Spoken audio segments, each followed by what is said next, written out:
kabengbeng, ito gumagawa tayo ng blowback housing protection, no?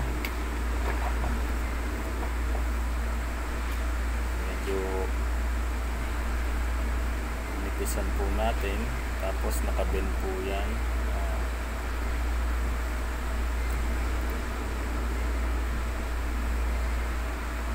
So yan yung ating ginagawa. Sinusukatan po natin yung dito kasi ito basag na rin. So ito yung ginawa nating sukatan. Okay, so yan siya.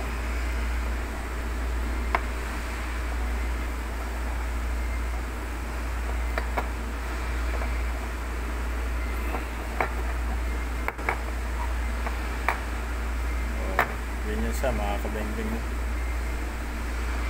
Parang nabitin yata dito sa bantong taas, pero dito na yan papalo yung hammer. Ito na yung papaloin ng hammer. So pag atras din ng hammer, so hindi na yung nandito yung mababasag, dito na siya papalo. Okay, so sinakto lang natin yung ano niya, yung lagay. So ito yung pinagawa po sa atin, no? So doon na lang po niya ite-testing to. So pagka-kabit yan, so pipinturahan po natin, papakinisin pa po natin yan.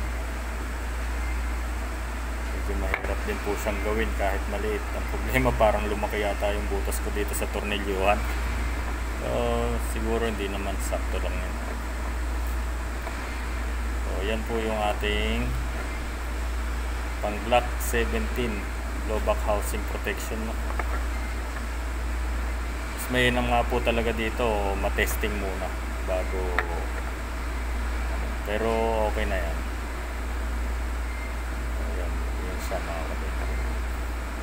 So dito kasi pumapalo yung roller. So yung roller, mas matigas po yung roller kaysa sa dito. So yan ang nangyayari, yan basag. Yan, basag yan. So yung roller po yung bumabasag dyan.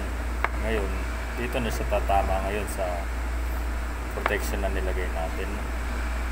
So ang bumabasag po dito, hindi po yung hammer, kundi yung roller. Dyan po kasi tumutulay yung roller dito. So yun yung unang mapapalo. So kaka-atras-atras niya, nabubugbog. Kaya nangyayari yan, nababasag. So yun lang mga kabengbeng, no?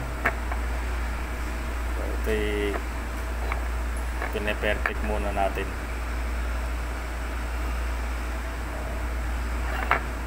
Sana may, sa mga gusto pong magpagawa, mas mainam, nandito po yung unit nyo para matetesting po natin. So, maraming salamat po mga kabengbeng. Mabuhay po tayong lahat.